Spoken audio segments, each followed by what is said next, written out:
Yes, you have to kind of get comfortable in it, but what it affords you is change of routine. You're no longer responsible for making decisions. You have given up control to everybody else around you. Because when you take a vow of silence, you have no opinion, right? You just kind of got to go along the way things are with everybody else in the house. Yeah, now you're getting what I'm talking about. Vow of silence could be a great tool.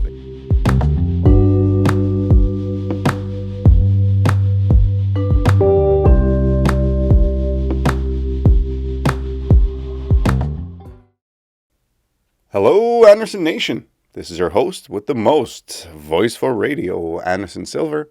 Episode 13, Season 4. It's going by really fast. I got 2 more episodes to do for follower requests. And then 76 is going to be something really special, guys. Look forward to that one. And then that leaves me just a few to wrap up the season and ramp up towards the road trip. So Season 4 is already coming to an end. Wow, slowly. Thank you for all your contributions for questions and comments and requests for episodes. If you have any more, send them my way. Season 5, if I do the same thing, for sure, I'll include your requests in there too. And speaking of the road trip, we have another one. I have number 3 now in Pittsburgh. It's awesome. My friend that's about an hour away from Montreal, I'll probably visit him before the road trip to kind of facilitate the road trip itself. But that makes 3 people in Pittsburgh, so maybe we'll come up with a venue to meet there together, or I'll visit everyone individually. Either way, don't forget, I am going on a road trip. I'd be happy to come by, visit you, shake your hand. Thank you for being a listener, and thank you for wanting to be a better person today than you were yesterday.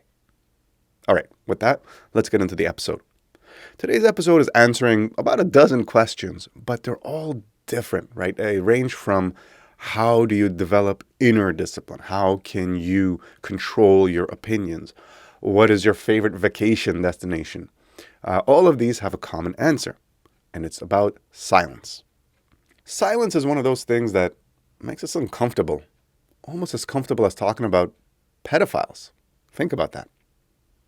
Silence does make us very, very uncomfortable, and it's a very powerful tool, and I'll prove it to you.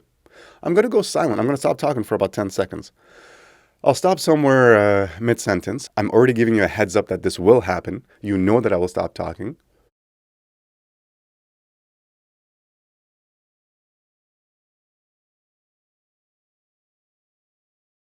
But I guarantee you right there were some people that checked to see if the podcast is still working. There are some people that maybe even fast forwarded.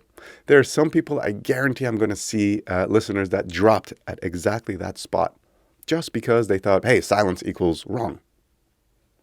Then there are others, I'm sure, who felt a little uncomfortable. Perhaps you looked at your phone for the first time while listening to this podcast. You paused somehow. Your attention shifted, didn't it? It did a little bit when I went silent, because silence makes us uncomfortable. In a world that bombards us with external stimuli seemingly nonstop, to have reprieve from that onslaught is actually weird to us. And that's not normal, of course. So let's spend some more time in silence. Now, how does that tie into Stoicism? As the Emperor of Rome, Marcus Aurelius was very disciplined in his roles in the human society. He tried to make the time to do his job as an emperor for his people at the cost of his personal life. I mean, shoot, look at Commodus, you guys. Eesh. But nonetheless, he was exemplary in how he conducted himself in the human society, despite having all the power and riches and opportunity to be a debaucher or a slacker or whatever. And yet, he chose to do the right thing day in, day out until he was an old man. How did he do that? You'll recall he refers to this quite often in his works. Check in with yourself. Check in with yourself. What does that mean? That means journal. That means write. That means talk to yourself. Because there's 2 voices within, your rational mind and your animal autopilot. If the 2 of them are conversing, hey, you can come to a resolution. If the 2 of them are not talking, well, you have a problem. You're probably feeling angst, consternation, anxiety. Worse is, if you're like me from before 10 years ago, you don't even know you have 2 voices inside. And you're slowly losing your mind and wondering, why am I doing these things that I don't want to do? Why do I say these things that I don't want to say? I clearly know what is right, but I do the wrong thing. Why is that? Well, welcome to your inner duality. And if this topic interests you, I know of a pretty cool book written by a pretty awesome guy if you want to pick it up for the off season. But the point of the lesson today is to use a powerful tool, silence. Just like your journal, which is a powerful tool, use silence to check in with yourself. It is not only okay to stop and slow down sometimes, it's necessary and a virtuous act, just like R&R. Seneca reminds us that we need rest and relaxation, for if we push our mind and body too hard, like a hammer and an anvil, it will break. They need rest, and our body and mind needs rest too. And at this point, I'm going to read a quote from the ancients, but I'm really trying to go back to basics here, guys. And I think you've noticed this season, I'm not trying to get convoluted and hoity-toity quotes and look at what I found. No, this is very simple. This is from Marcus Aurelius' Meditations, Book 2, 15. And once again, it's a short sentence. All is opinion. Done. If all is opinion, then my perspective, my view, my vision, my understanding of everything goes through my mind first. And if I need to clear something up, or if I need to change a perspective because I don't like the conversation, it's making me unhappy and anxious, it all begins inside my own head. I have to have that conversation first. Before I can live with anyone else, I have to live with myself in my own mind. Thank you, Atticus Finch. And how can you possibly do that if you're constantly distracted by externals? And that's what silence is. Silence leaves us uncomfortably with ourselves. What happens when you have downtime? What's the first thing you do? You think, cool, what can I do with this downtime? How stupid are we? We complain about being short on time all the time. And then the moment we have some downtime, we're like, let's spend it on something and waste it. But how about just being? How about just standing there for half an hour? Just stare. And what would be wrong with that? We all think, even as I'm saying it, I'm like, well, yeah, then someone's going to pick you up and bring you to the mental hospital because, you're just staring out there. It sounds weird, doesn't it? But that is a product of our times in society. Silence is not a bad thing. Which brings me to my last point, my favorite vacation spot. So why do we take vacation? It's to take a break from the routine, whether that means change of scenery, change of the actual daily routine, or whatever, to break the cycle that is slowly crushing us inside. That's why we go on vacation and try and get away as far from home as possible, right?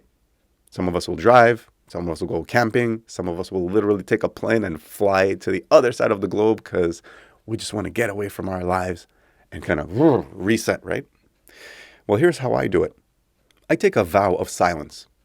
It costs nothing, and I usually need to do it for a few hours or half a day, at most a day or two, before I feel much better. If you've never done a vow of silence, it's one of those powerful tools that literally will start paying back dividends, kind of like a journal, after the first few tries. Yes, you have to get into the routine. Yes, you have to kind of get comfortable in it. But what it affords you is change of routine. You're no longer responsible for making decisions. You have given up control to everybody else around you. Because when you take a vow of silence, you have no opinion, right? You just kind of got to go along the way things are with everybody else in the house. Yeah, now you're getting what I'm talking about. Vow of silence could be a great tool. It's difficult, but maybe this summer you want to give it a shot. If I can give a tip, I've printed myself some laminated cards like this that I carry around. There's yes, no, whatever, explaining, what I'm doing in case I run into a situation where, when I'm walking down the road, I bump into someone and then they start talking to me. I can't just gonna ignore them. So I have a little card that says I've taken a vow of silence to learn to be a better human being. I apologize for any inconvenience, whatever. You can write whatever you want on whatever you want. But the point is giving up control completely, where you have no more opinions for just an hour at a time, could be the relief you need from this world that is bombarding us with stress factors from the outside. So build a firewall. Cut out the outside for a few hours. Or at a minimum, try and meditate, clear your mind. Zenful meditation is a great tool. And if you can't do that, just journal, write. Check in with yourself, talk to yourself in your journal. When you put pen to paper and you start writing, you trigger your rational mind. Immediately, you trigger your rational mind. You'll see, guys. Trust me. Trust your old pal Anderson. Just start writing. Just put stuff on paper. Just keep being yourself. Keep being virtuous. I'll see you in the human community. and I'll talk to you next time. Oh, and as always, we're all in this together, and I am definitely rooting for you.